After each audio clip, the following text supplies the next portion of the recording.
ভোরের সূর্য যখন গাছের আড়াল থেকে উঁকি দিচ্ছে তখন পুরো এলাকা ছেয়ে আছে ধোঁয়া আর কুয়াশার ঘন চাদরে।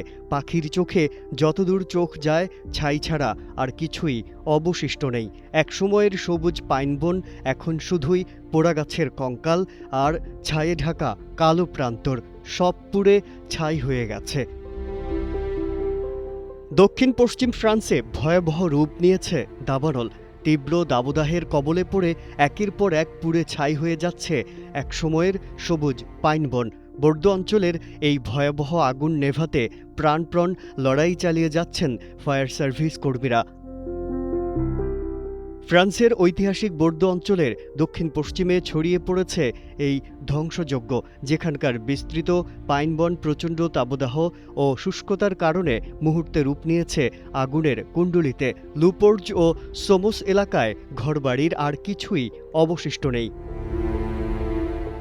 যেখানে একসময় মানুষের বসতি ছিল সেখানে এখন শুধুই ভাঙাচোরা, পোড়া ধ্বংসস্তূপ আর ধোঁয়ার কুণ্ডলী। জীবনের ঝুঁকি নিয়ে অগ্নি নির্বাপক কর্মীরা পাইপ দিয়ে গাছে গাছে পানি ছিটিয়ে ছোট ছোট আগুন নেভানোর চেষ্টা করছেন।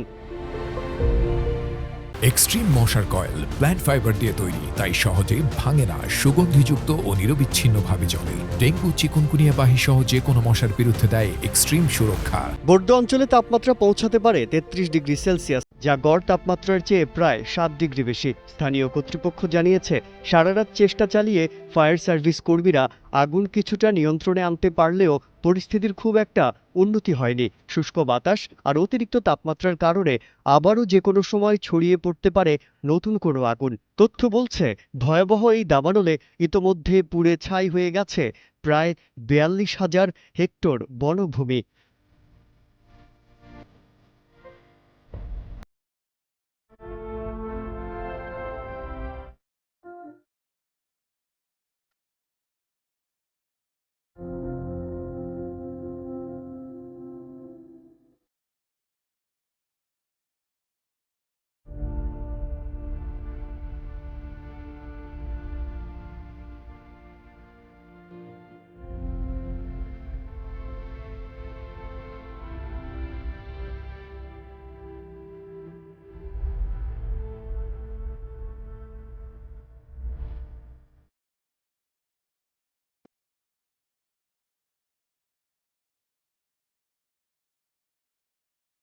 International desk, Kaler Kantho.